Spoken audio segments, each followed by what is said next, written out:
You've already seen this book, magical book on forbidden knowledge.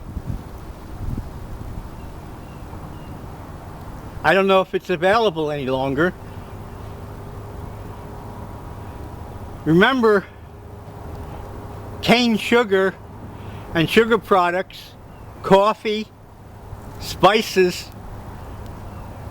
were an extremely important part of the economy back in 1721 when this book was printed.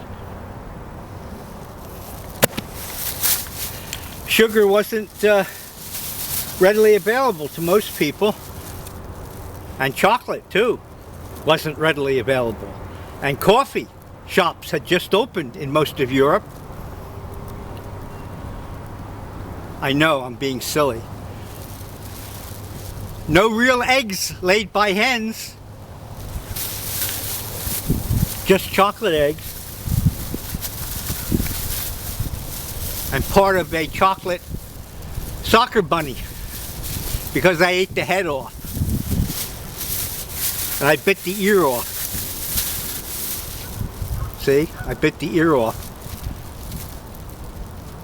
I like chocolate during the winter. And I like lime sherbet and orange sherbet and lemon sherbet during the summer. Nothing like sherbet, orange, lemon, lime during a hot summer day. And nothing like a good steaming cup of hot chocolate or even chocolate candy during the winter.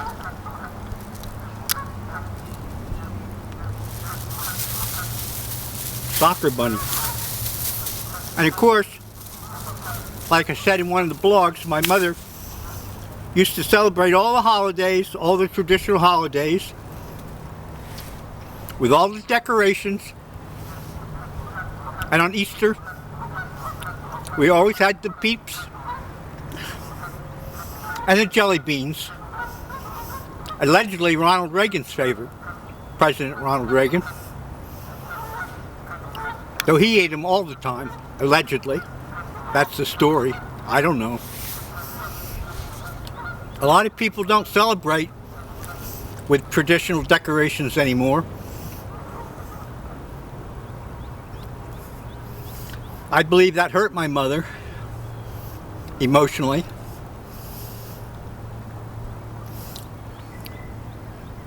She was born in 1913 and she died 92 years old. Saw a lot of changes. And you know what? You also will see a lot of changes.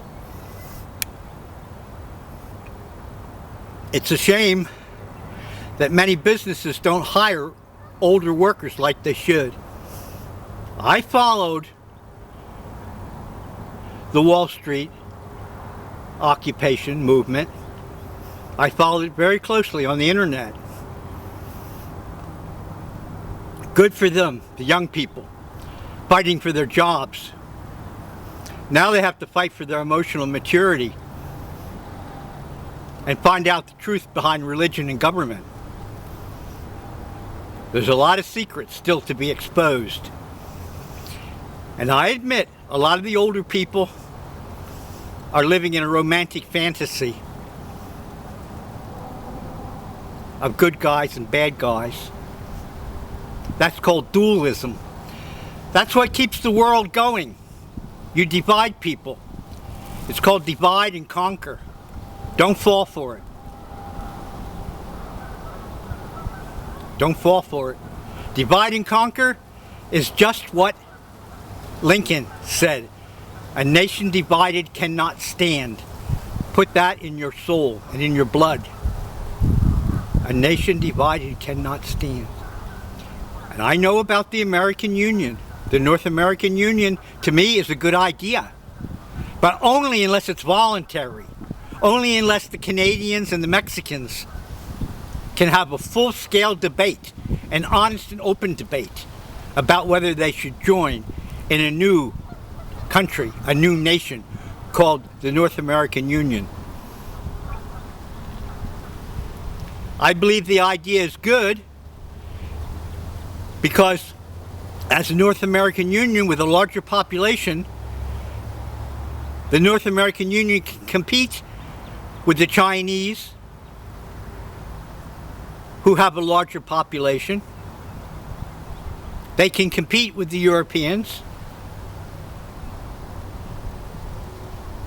A North American Union will be able to compete against Europe on favorable terms. The economy is changing, as you well know, and many people have trouble finding older jobs. That's why I mentioned older workers.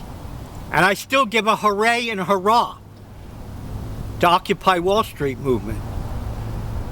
Though my concerns, if you'll check my post, were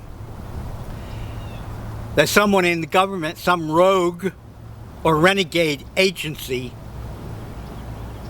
might declare martial law. That was my concern. And I'm still worried about black swans and false flags.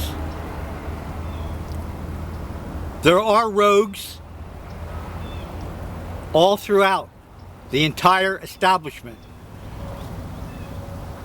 There are rogues in the elite power structure. And these people are certifiable megalomaniacs. I don't know if they're on sugar highs or not. They might be on something else besides sugar. Something maybe that comes from Colombia. I can't break the soccer bunny or it'll fall to pieces. Think about it. The reason I'm talking the way I am is because I'm on a sugar high. The Easter Bunny always used to leave a basket full of candy. And my parents always supported the Easter Bunny, Santa Claus, and the Tooth Fairy. That's how the world's constructed. By fantasy, by make-believe, by a scenario, by a narrative, by a story. And my mother and my grandmother always used to say, "Don't talk with your mouth full." And then my grandmother would slap me, and I'd say, "Why did you do that, Grandma?" And she said, "On account."